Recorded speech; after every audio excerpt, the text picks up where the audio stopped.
The police and I walked into my parents' house, and I was told that I had to stay home. I couldn't run away.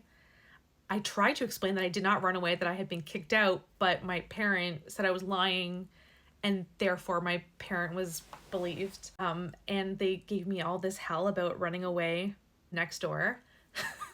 And then I remember my parents saying to the officers, they were concerned with my behavior, and they think it was related to my drug use. I remember being like, what? Is this a joke? My parent ran upstairs to the washroom that both my sister and I used. It was separate from the ensuite bathroom. So in this bathroom, it had this huge vanity, and underneath it there was like bleach and all the chemicals and stuff. And then there was a basket of travel medication, like, you know, the small little boxes of Advil and Tylenol and Gradvil.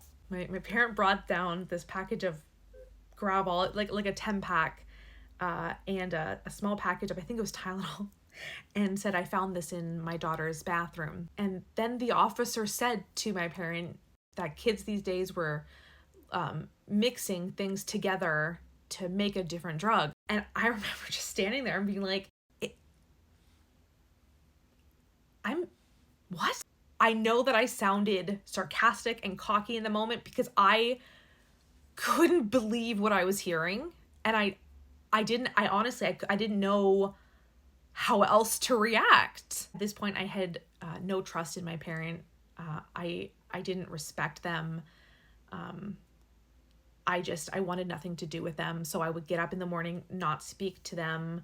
I would respond and I would do what was asked of me, but I just didn't want to participate in anything with them.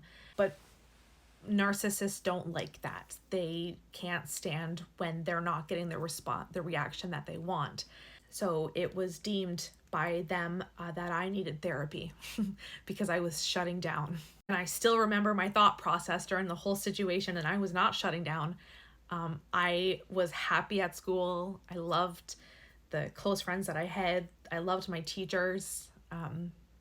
I wasn't doing well in school. I wasn't failing anything. I wasn't skipping, but I wasn't doing well. Now, as an adult, we all know it's because I was undiagnosed, untreated ADHD, and I just had a hard time focusing.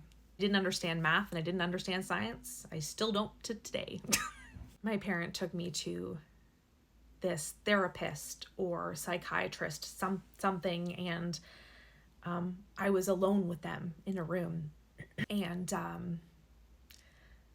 they were asking how my home life was, and I was explaining how I was always afraid to go home, how I didn't feel safe, I didn't feel loved at home, and I was explaining everything. And this person it seemed like they were listening and they truly wanted to help me. And I remember at the end of our meeting, and this was after only one meeting, they said to me, I need to ask you, do you want help? And I broke down crying and I said, yes, I want help, please. I remember this moment so well, and I play it over and over in my head because I don't understand how this moment led to what happened next.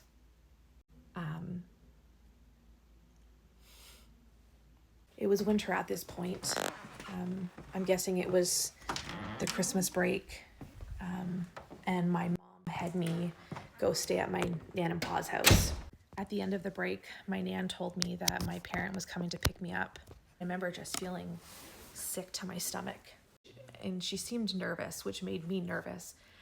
A few hours later, my parent picked me up with their fiance and had me get into their van where there was a suitcase.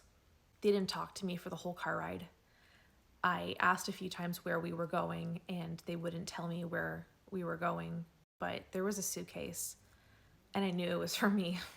When we arrived, it was in a downtown core, buildings, high-rise buildings, and then we walked up to this one building that looked like an office building. There was no signage. It looked like a very generic brown office building with big windows. When we walked in, there were cubicles all to the side, and someone came to the door and said hi and welcomed us. But it wasn't like a friendly greeting, so I knew it wasn't like a therapist or, you know, anything that was good. My parent and the fiance went one direction, and then I was led into a washroom where I was told to pee in a cup, and I had to get undressed and shower. And this person watched me the whole time. And I remember asking what was happening, where was I, and they wouldn't tell me where I was. That morning, I had put on a little bit of mascara, did my hair nice. I didn't know where I was going, so I wanted to look, you know, nice. And in that moment, when I was standing naked in a shower being watched, I remember mascara coming down my face and being upset that my hair and my mascara was being ruined. And in that moment, I still didn't comprehend what was going on. And I thought that that was the worst thing. I was given kind of a tracksuit to put on. It was a gray sweatpants and gray sweatshirt and kind of white flat sneakers or flip-flops maybe. And we then went up an elevator into this living room type of room. There was a couch on one wall and 2 chairs, and then a coffee table. And there was the door that we entered, and then there was another door on the opposite wall. And my parent and their fiance was sitting there with this male person that I hadn't seen yet, and they asked me to sit down. It was explained to me that due to my behavior and my suicidal note, that I was going to be staying with them for a while. It was explained to me that it was a youth rehabilitation center. I immediately started questioning what suicidal letter there was, and this person told me to just give it up, that I wasn't going to work there. I thought I was in jail. I thought that I had committed a crime and that I was in jail for kids. I pleaded with my parent and said that I would be better, I would do better, and to plead just to take me home with them. And that's when they got up and they left, and I was told to go through the other door.